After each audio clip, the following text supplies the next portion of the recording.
বন্ধুরা দেখো, আজ আমি শুরু করবো প্রিন্সেস সেপ্টেম্বরের অ্যাক্টিভিটি 1। এখানে ঠিক উত্তরে দাগ দিতে বলেছে। কি বলেছে প্রথম দেখো, when the little bird hopped into the princess September room she was, যখন পাখিটা রাজকুমারী সেপ্টেম্বরের ঘরেতে লাফালাফি করছিল তখন সে কি করছিল? সে ক্রাইং অ্যালন, অপশন বি, একা কাঁদছিল। দুটোটা দেখো, the little bird perched on the, বাচ্চা পাখিটা কিসের উপরে বসেছিল? ফিঙ্গার অফ দ্য প্রিন্সেস, রাজকুমারীর আঙুলের ওপরে। তিনেরটা, the sisters of princess September, সেপ্টেম্বরের বোনেরা, option B, were envious of her, তার উপরে আর কি খুবই রাগী ছিল বা হিংসা জ্বলতো। ঠিক আছে, দেখো চারেরটা, princess September was advised to, princess September কি মানে উপদেশ দেওয়া হয়েছিল? Option C, put the bird in the cage, পাখিটাকে খাঁচার মধ্যে রাখার জন্য।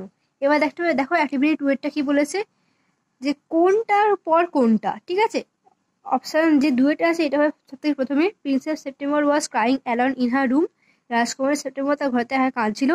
তিনেরটা হবে 2, a little bird hopped on to the end of the princess bed, রাজকুমারী বিছানার শেষের দিকে একটা পাখি এসে লাফালাফি করছিল। পাশেরটা হবে 3, the bird স্যাং a beautiful song, একটা পাখিটা খুব সুন্দর গান করছিল। একটা হবে 4, all the sisters came together two advice princess September, সব বোনেরা একসঙ্গে এসে রাজকুমারীকে উপদেশ দিচ্ছিল। 6টা হবে 5, the princess was advised to put the bird into cage, তাকে উপদেশ দেওয়া হলো রাজকুমারীকে যে পাখিটাকে যেন সে খাঁচার মধ্যে রাখে। আর 4টা হবে 6, princess September fear that the bird might forget her, তারা তাকে ভয় দেখালো যে পাখি তাকে ভুলে যেতে পারে।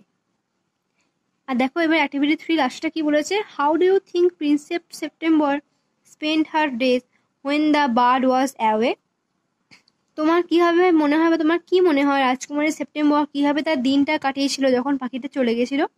Princess September spend the whole day thinking about the bird, রাজকুমারী সেপ্টেম্বর সারা দিনটা কাটিয়েছিল সেই পাখিটা চিন্তা করে।